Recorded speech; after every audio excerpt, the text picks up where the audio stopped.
Hi, I'm Jane McGonigal, and I am a game designer. In fact, I have been called the world's most serious game designer, and that's what I'm going to come talk to you about next month at the EducaRed Conference in Madrid. And just to give you a little sneak preview of the kinds of things that I want to talk to you about and why I take games so seriously. I recently came across a very interesting statistic which says that by the time a kid today reaches his or her 21st birthday, they will have spent 10,000 hours playing computer and video games. And if you break down that number, that's actually 5 entire years worth of full-time work, a 40-hour work week.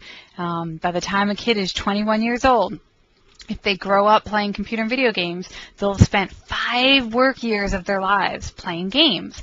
Now, I happen to think that if game designers are going to be taking that much time and absorbing that much work and passion from young people, we should be channeling it into something that matters.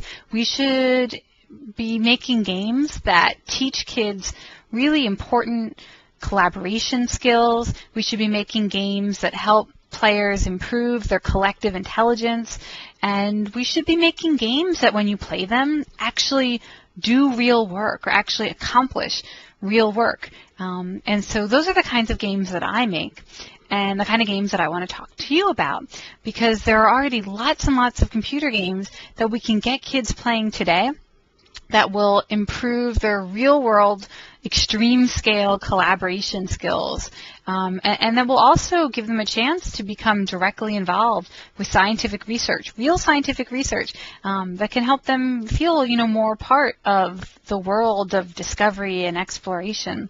Just as sort of like a provocation, if I can share with you, my personal goal is to see a game developer nominated for a Nobel Prize sometime in the next 25 years.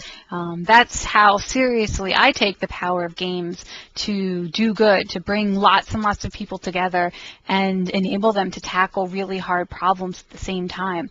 And that might sound a little bit crazy, but something else that I can share with you, if one of the things that I keep in mind when I'm designing games is a quotation from Albert Einstein, an actual Nobel Prize winning scientist. And Einstein once said that games are the most elevated form of investigation, which sounds like a really strange thing for a scientist to say. You might expect Einstein to say that mathematics are the most elevated form of investigation, or maybe physics are the most elevated form. But no, Einstein said that games are the most elevated form of investigation. So I spent a lot of time trying to figure out what could Einstein possibly have meant by that. And here's what I figured out. Einstein was an avid chess player. He loved to play chess. He played chess for many decades of his life. And when you think about chess is really a problem. It's a spatial problem, it's a strategic problem, it's a little bit of a psychological problem. And every time you sit down to play, you're thinking about that problem. How do I move my pieces on the board to gain the most strategic advantage, and how in particular do I capture this one piece that I really want, my opponent's king? And every time you sit down to play, you're investigating that problem, and you can bring lots of different strategies, and your opponent is going to bring lots of different strategies and tackle the problem from a different point of view. And if you play the same game many, many times over many years of your life with lots and lots of different people, you'll gain this really rich, intimate understanding of the problem of chess. And I think that's what Einstein meant. I think what Einstein meant was that playing a game lets us get really intimate with a problem, think about it over a long time, and bring lots and lots of different people together to think about the problem together and to approach it from different points of view. So that's the kind of game that I try to make.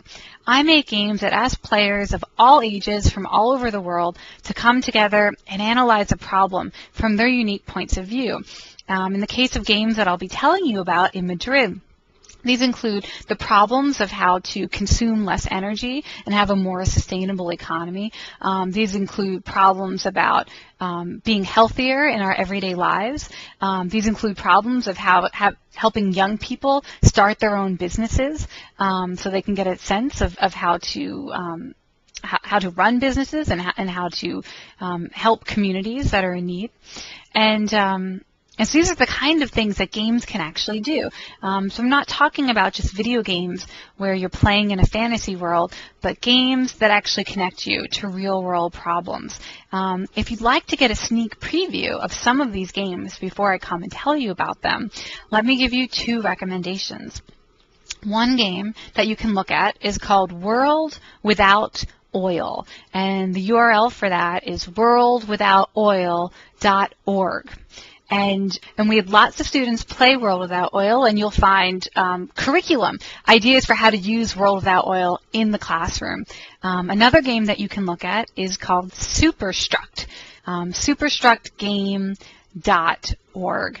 And the Superstruct game brought together 7,000 future forecasters from around the world and asked them to help imagine solutions to really big problems, climate change problems, food security problems, governing problems, and work together to solve these problems in a massively multiplayer environment.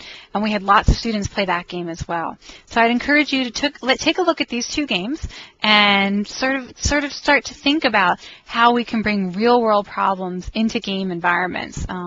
That's where I think the most learning can happen. We can help kids start to solve real problems while playing the games that they love.